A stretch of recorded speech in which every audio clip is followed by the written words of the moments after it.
Imagine you're on a road trip, but instead of a smooth ride, you find yourself on a long, winding road, constantly dodging potholes, slowing you down and making the journey more frustrating than fun. And I think we've all been there. And billing works the same way.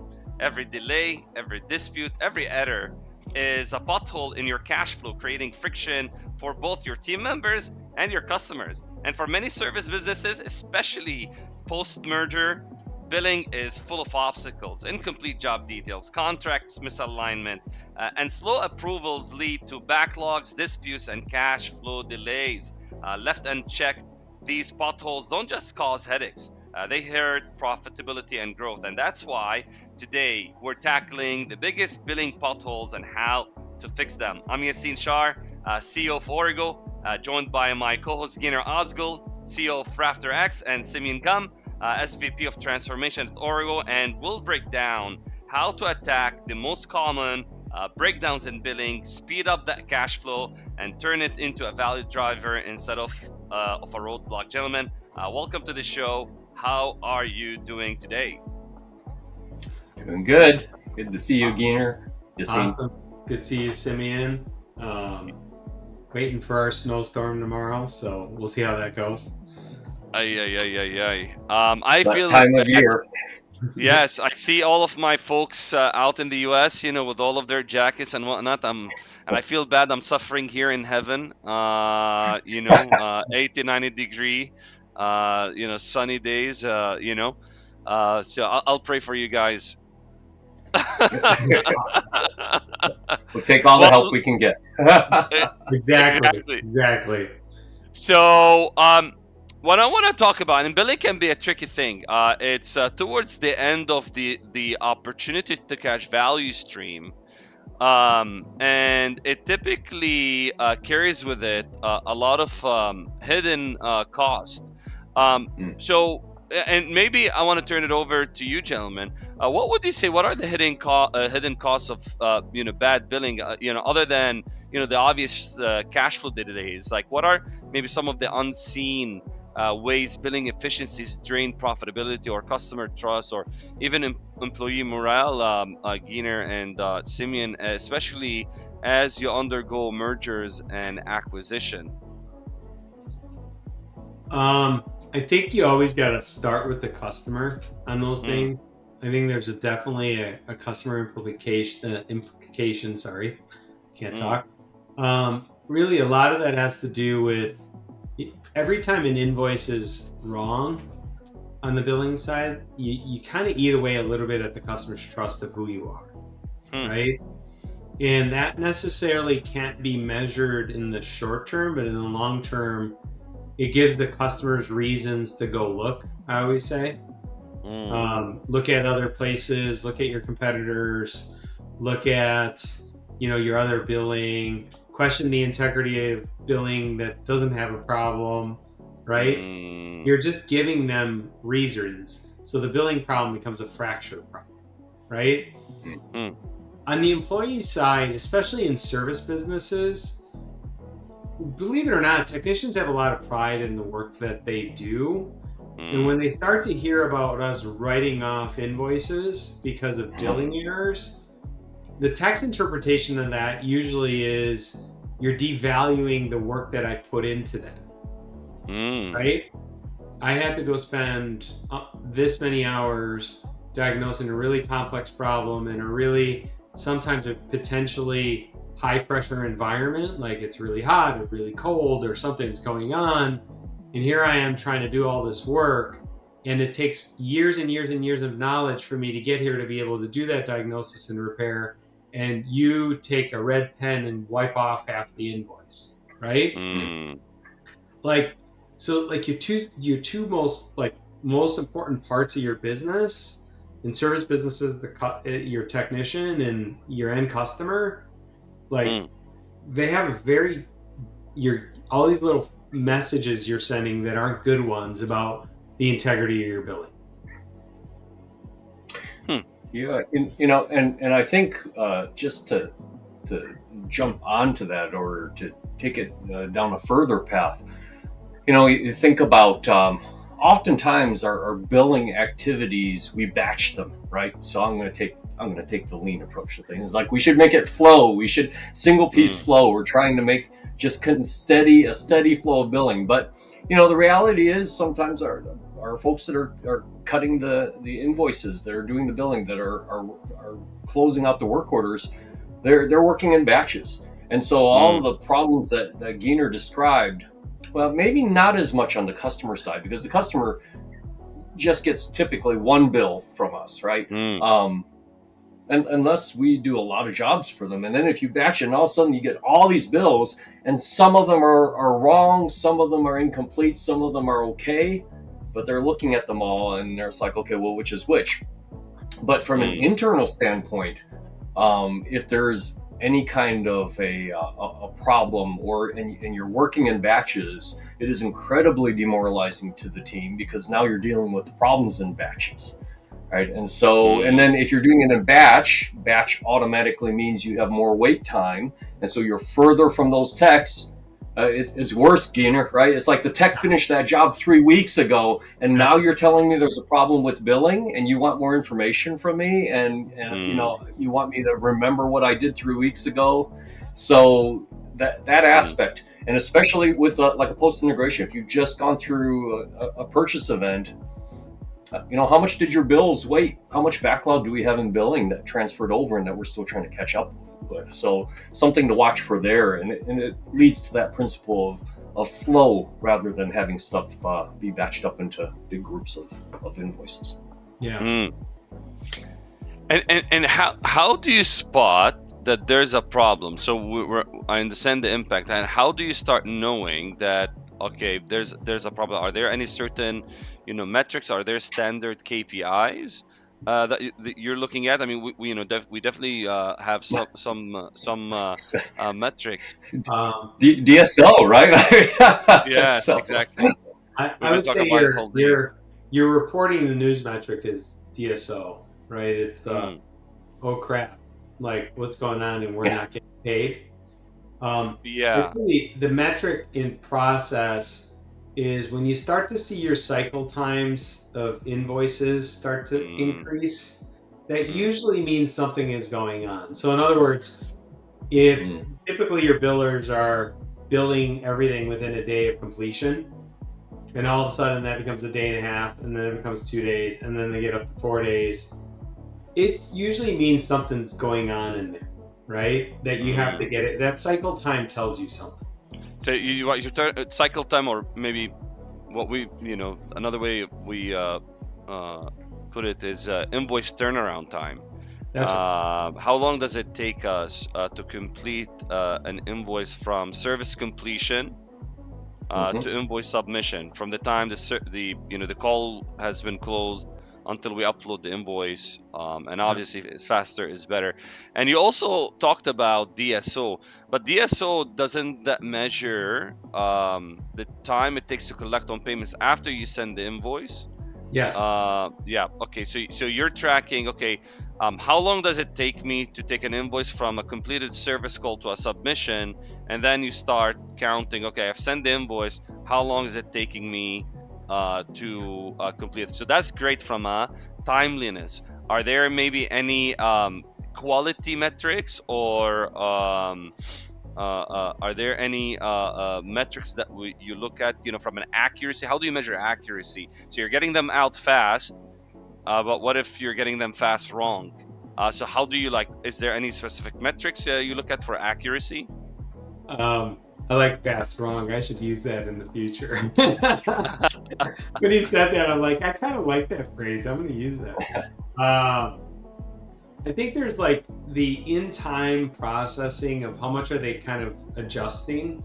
We used to measure adjustments, like dollars of adjustment per biller. Really? At one point in time. Interesting.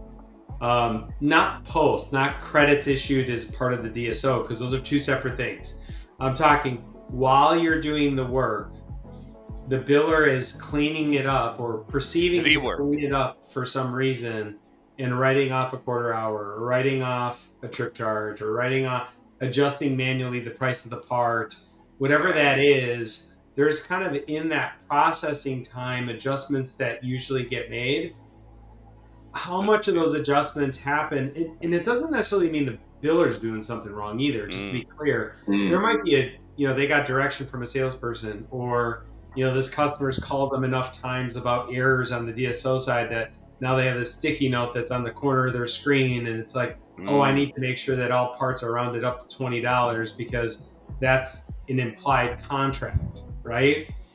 So there's things like that you have to like watch. Like how much of that is actually happening in process? Yeah, maybe what you would call a rework rate.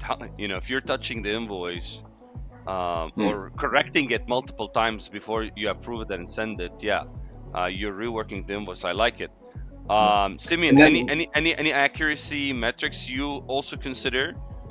I don't know about accuracy metrics. What was going through my head, Yassin, was from a pure processing time. And then, I've had a couple clients in the past thinking about this where there's a system component too, right? And this makes sense if we're talking about integration, we're talking about bringing multiple businesses together and trying to function under a common umbrella. I've seen where businesses they have an ERP, they have a system of sorts, but when they're not using it to the full potential, on one, for example, they didn't have any material master, right? They didn't have part numbers or parts in their system for common service items that they provided, and so every time they issued the invoice, it had to be manually typed out. In fact, the joke in the back rooms was that their ERP was a very, very expensive IBM Selectric. And they would actually take these invoices, have the ERP generate, and then have to go and manually type in the line items, and even in some cases adjust the cost. So, everything is like an ad hoc, bespoke type line item. Well, how many different services are you selling? How many different ways are you billing? Does it have to be that many different ways? And so your processing times are inflated. Now, from a standard work, it looks like, well, yeah, we're doing the best that we can. But, to look at how the system is feeding that too, and I think Gyner kind of touched on it, as like the different ways that we have to process it. And then the opportunity for error. If you're hand typing things, I mean, how many more errors can you possibly have, right, per invoice? So, which is why I think two other key metrics we want to look at: the first pass yield, which effectively measures the percentage of invoices we process the first time correctly on the first attempt. I don't have to chase any POs. I don't have I have all the information, all the correct labor rates, parts. I've got it all, and I don't have to chase it, and I can complete that invoice the minute I open up the record. Another one that we also really pay very close attention to, which again goes back, it delays the invoice but also impacts the customer experience and the technician experience, is the dispute rate. Of all the invoices we send out, how many are challenged by the customer? And that's more like when we're looking at root cause and trying to figure out like what's going on, because high dispute rate really signal that there are a lot of process breakdowns or contract misalignment or documentation issues. And talking maybe about disputes, I'm sure you've come across quite a few.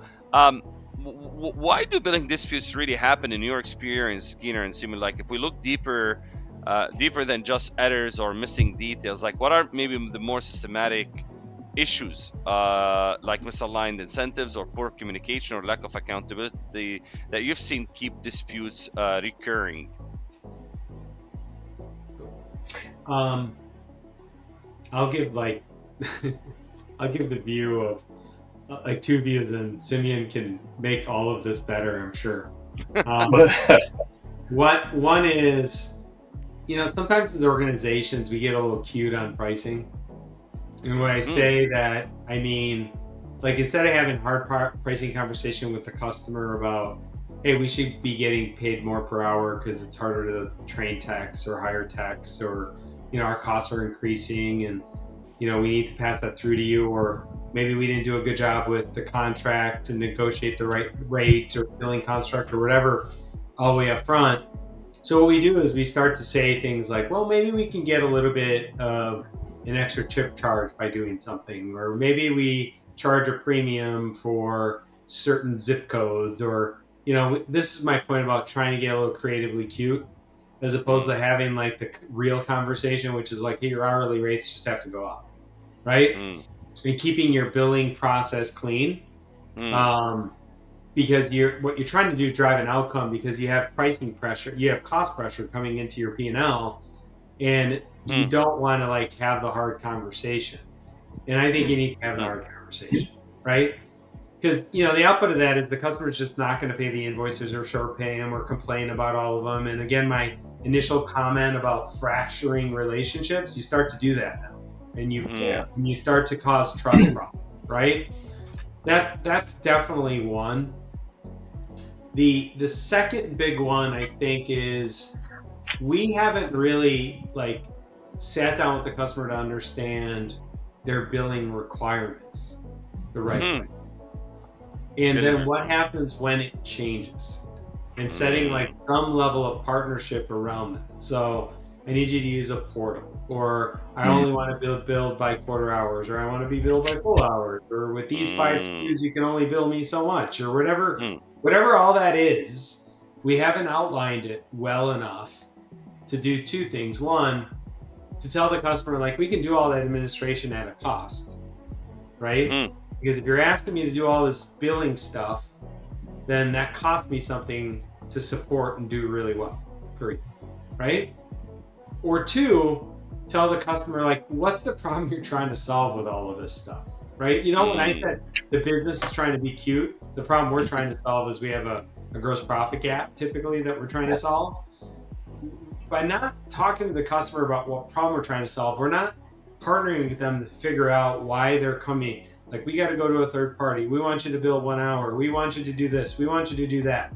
Well, why? What's the end goal? Right? Yeah. What's the reasoning behind all of that? Well, a lot of our suppliers, they would rip us off on the first hour. We found out it's like, okay, let's solve for that together, so that you can feel confident about our invoices, and you're not adding operational complexity to our invoices, right? So I think there's a little bit of we want to get the deal closed, yay, and then to the detriment of the detail that's necessary to kind of do the billing right. There's Gyner's black belt coming to the fore, Yassin, right? As far as these dudes diving into the 5 whys right there and working with the client on that, that's excellent. Yeah, I was thinking too, Gyner, having those hard conversations early on, right? So different defects, a lot of times defects come, especially with service companies, the not to exceed, trying to get approval for a not to exceed, trying to get a purchase order, when you don't know how much the replacement part's going to cost yet, right? What's the process for that? And then the part ends up being, there were FedEx next day air charges that were tacked onto that actually drove it higher than we expected, and so now they weren't expecting to pay for that, and unexpected charges, right? It's an expectation. So anything we do, you mentioned earlier, you talk about the opportunity to cash piece, and here's the cash, right? Here's the billing right at the very end. But it starts all the way at the opportunity. And with these relationships, and recognizing that there is, for one transaction that we're going to get paid for, there's a flow to the work that all has to take place every single time for each of those transactions, recognizing how it all connects, and then doing everything earlier, establishing the expectation earlier, the charges earlier, understanding the relationship, understanding the portals that are involved, and then even, in our case, in providing the support to our clients, having backups to those portals. So somebody gets sick, and then they don't have, we're not going to use their login. There's security issues around that. So do we have the backup login also to be able to keep things moving so that it doesn't batch up? All of those kind of things. The more we do it up front, and the more we can see the flow, and there's an even flow across the entire opportunity to cash, the less problems we have at the very end with the billing. Yeah, but can't we solve all of this with technology and automation? Can we just automate all of that? Or is it more of a myth? Not always, not always, because sometimes the problem statement from the customer is like my costs are accelerating and I can't keep in track of why, or I want my manager to run the restaurant, not be worried about invoices, or like you're just gonna have so many different like customer problem statements that sometimes technology can't solve that. I think it's a conversation first to understand the problem statement, and then you leveraging technology as much as possible to solve it. And I would say, taking the technology and overlapping it with good business behavior, right? So I'll give a thought on that. We had a customer once in the past where they were concerned about like cost acceleration. And then we came up with like a rebate program for them. We just said, hey, look, here's how we'll solve for them. You obviously have a conviction around getting it right. So we'll do this.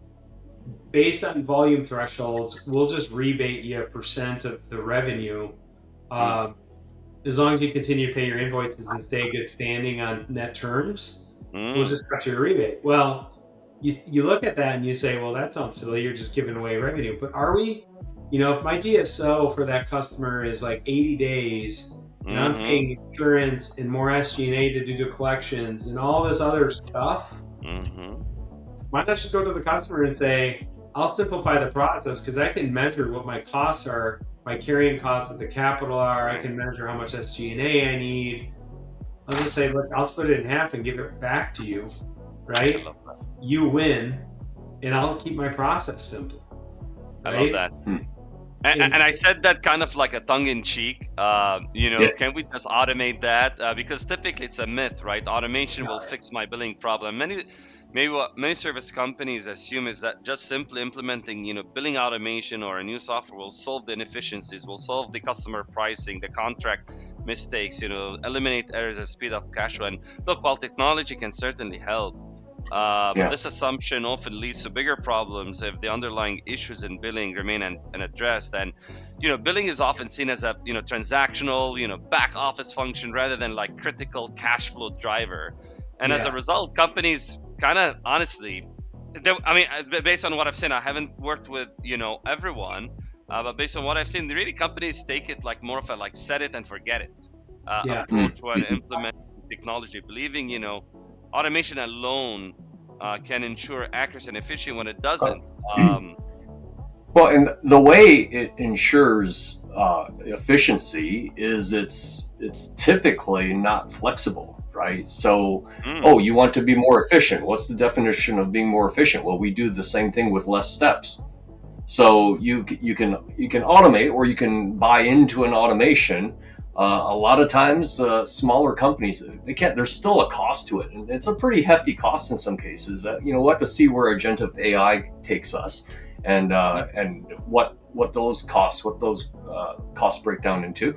But like for right now, a lot of times, we'll get automation, and the reason why it works is because you create guardrails and definition about how your process is going to work, and then there it is. And as long as you're right every time, it will work up that way, right? We always hear, can we use this software or use this application out of the box the way it is? But if you have a unique relationship with your clients, if you have high variability in what your clients require, there's different portals, they want different itemization or details on their billing, on their bills, then it's going to be very difficult to automate that and get any benefit from it. It might save you a little bit of typing, but you're still going to have the smarts and the eyes and the knowledgeable customer agent taking a look at that and making decisions. And a lot of times what we see, like the process is so broken. If you're automating a broken process, you're just going to get faster errors. You're not going to eliminate the inefficiencies. You're just going to process more invoices wrong faster. Like for instance, if the job details are wrong, or the contract is not in the is uploaded, or the approval workflows are unclear, automation is only going to amplify mistakes rather than fixing them, right? Like a system, let's say, we've seen like, it's generating invoices based on, job completion. Every time the job is completed, the system automatically triggers the creation of the invoice. But what if the technician forget to log in the materials, or they Mm-hmm. misclassify the service? Well, the invoices are still wrong, just it's just Yeah. faster Well, now.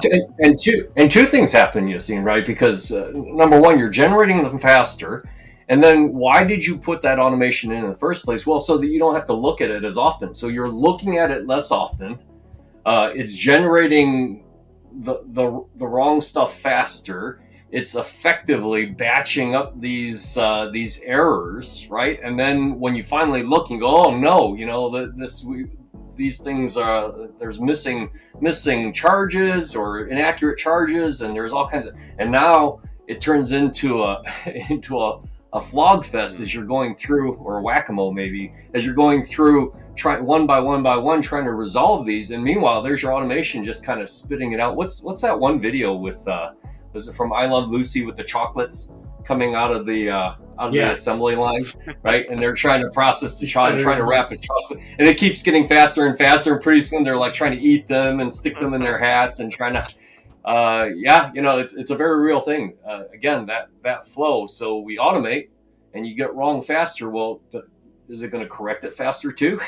Probably not. Right? Yeah, I would say, one thing for businesses though, like leaders, to step back on that, is don't use automation for a reason to go blame someone new for bad process, right? I mean, just like calling out the obvious, right?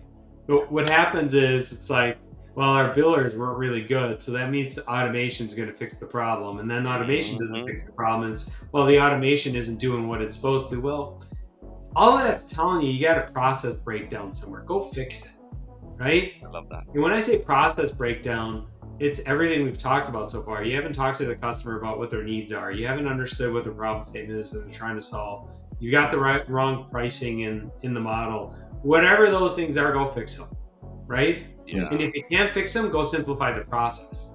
So at least then your customer trusts you, right? Yeah. So but kind of this whole like tug of war that's happening of, I really don't want to go have this tough conversation and I'm going to blame my biller, or I'm going to blame automation on my billing issues. You know what? If the biller can't do it right and automation can't do it right, that tells me something's wrong upstream in your process. Go fix it. Go address it. Love that, Gyner. And we see that a lot, because when we start working with PE-backed service company, and they have multiple acquisitions, and we throw 2 billers here, 3 billers there, 1 biller here, and we kind of pseudo centralize the process, but we really didn't. We just put people, even though they're here offshore in one office, but they're really running 3 different processes. And what we find is, hey, we're implementing IFS, or we're rolling out whatever a tool, or Sage or whatever, to streamline our billing. They try to force one-size-fits-all billing workflow, when really these different acquisitions have unique client agreements, even service models. And it's like, if you don't try to standardize, or if your standardization ignore these nuances, and you don't really standardize, everyone does the input the same way. It's the same type of information, and you map kind of the what's the as is state of how we're currently doing billing right now, and how each acquisition does it, or business unit, and then how do we map it to the new workflow? And can we, or do we need to leave out some of these processes? Really, invoice can quickly become inaccurate, and triggering even more disputes and even more delays. When we try to just force one size fits all billing workflow, it's the Sage, the way So I've seen it multiply, and I'm sure, Gyner, you're not a stranger for these kind of things. Yeah, I'm not a stranger, but I'm also a client. Or you play one on TV, right? That's but in all seriousness, like, I've been guilty of some of these over the past, right? You learn by the mistakes that you make, right? I'm a believer of that. And what I'm trying to tell the audience is, don't make the mistakes I made. Like, just go out there and Like, and I don't know that they're as tough a conversation as they think they are, right? If here's a perspective. If a customer does $1 million a year with you, and you're writing off 100,000 of that a year anyways in adjustments in order to get paid on a 92-day DSO cycle, and then you go to the customer and say, how about this? Let's just negotiate a new rate plan that gets you to the 900,000, makes you happy with a simplified billing construct, and you pay me in 45 days, right? The customer's winning because guess what? They're getting the 900,000 out of you anyway, because you're doing all those credits. You've lost a little bit of the become the bank process, all this stuff, and instead just like hit them go to the reality side of it and say, why don't we just do that then? Maybe a little plus, try to get a little margin out of it or something, figure it out for your business, but then simplify your process and just give it to them. To someone, you're giving it to them anyways, right? You're not winning anything. You're not losing anything. What you're doing is you're giving them a better experience, building trust, and not putting the onus on your people or your process that's on something that's not working today, right? I love that. So, obviously I can sit in the chair and make those statements and make it sound easier than it is, and I get there's a lot of work to do what I just said. I want to be respectful of that. But there's also a lot of work in having 100-day DSO cycles, right? Yeah. So Absolutely. you gotta start fixing the problem. So if we want to wrap up with a powerful insight, and let's say, for all the problems you've seen in billing, if you had to fix just one thing in a broken billing process that would have the biggest impact, what would it be? Where's the real leverage point in billing that businesses often overlook? What would you say that's for you, Symeon? Where's the real leverage point in billing? Or With the everything. common root cause, right? The common, not the special root cause. Yeah, well, the common root cause, actually, right back to kind of where I started. Don't batch, right? Or small No as batch batching. as possible. I love it. Don't I love batch. it. Bill in real time. Whatever it takes, get them Bill in real to time. bill fast. I like it. What would that be to you, Gyner? If there's one thing you would want to see fixed in broken billing processes that you've come across? I'll say two, because one is kind of pre and post. In the sale process, have the conversation about, spend more time on understanding the customer's billing requirements, please. Onboard billing. Just onboarding billing the right way. It's overlooked because the sale is more important Assumed. than the detail, right? On the back end, I'd say the one thing is your credits are telling you something about your process. The amount of credits that you're issuing. Approvals, credit, like extending credit, or what do you mean by credit? Like you're writing off credits to invoices. Oh, bad debt. Okay, you're writing bad debt. Right? Okay, right. Okay. The totality of those by customer are saying something to you. Don't ignore that number.